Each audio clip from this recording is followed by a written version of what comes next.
Nelson Chamisa, the leader of the opposition Citizens Coalition for Change, CCC, has called for the immediate release of former Zangeza West Member of Parliament, Job Sikhala, who has been in prison since June 2022. Chamisa's remarks came amidst reports that Sikhala is seriously ill and experiencing severe health problems, including passing blood in his waist. In a post seen on social media, Chamisa said Sikhala's condition requires urgent and expert medical attention, which is denied to him at present. Sikhala, according to the CCC, is in prison for political reasons, despite having committed no crimes. In June 2022, Sikhala was detained and imprisoned after allegedly inciting violence at the wake for murdered CCC activist Ali. Now, joining me on the news to discuss this is Zimbabwean citizens Allan Chipoy. Thank you so much for your time. Thank you for having me as well. I really appreciate. All right. Worrying news here for a former parliamentarian. What more can you tell us about his condition and, of course, what needs to be done in terms of medical checkup? Well, it is very worrisome and something that is totally disturbing that a former member of parliament has been arrested for over 484 days, being kept in detention, a pre-trial detention without a fair trial having been properly laid upon him.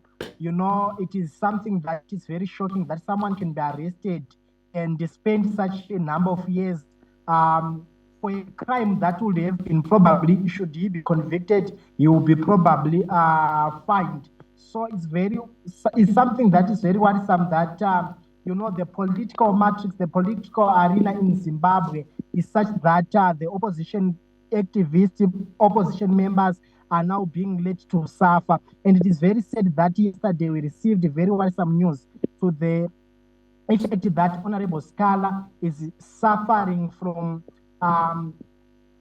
what people are probably calling to be cancer, because it is alleged that he is passing stool with some blood. And at a time when the Zimbabwe government has been calling for all sorts of things in terms of re-engagement drive, I think it's something that is worsening the cause for the same action.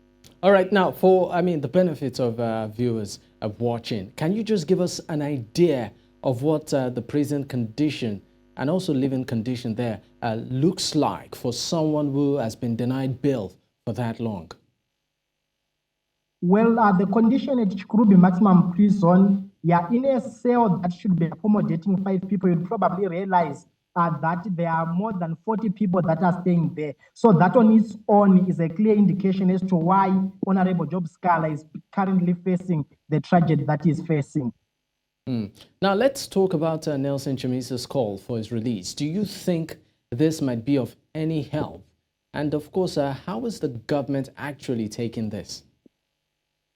Yes, indeed, as we have seen, a lot of pressure has been mounting internally here in Zimbabwe for the release of Honorable Sikhala, but unfortunately to no avail. To the extent that we strongly believe that it is very critical for the international community to also raise its voice for the release of Honorable Sikhala. We've seen it happening during the time of the incarceration of Nelson Mandela. We've seen it a lot of times. So I don't think this case can be an exception. We really do call for the international community to also raise its voice so that Honorable Job Sikhala can be released. Now, let's talk about democracy generally in the country. How would you rate the democratic process or system currently in the country? Already we are talking about the case of a former member of parliament who has been in prison for a year and a half without fair trial. Someone who has been in pre-trial detention for such a number of years for a crime that can, in the case that he is convicted, would result in him being fined. But you can, at this particular time and juncture, find that he's still in prison. So that on its own is a clear indication as to where we are as a country in relation to democracy. All right. Thank you so much for your time. We really appreciate.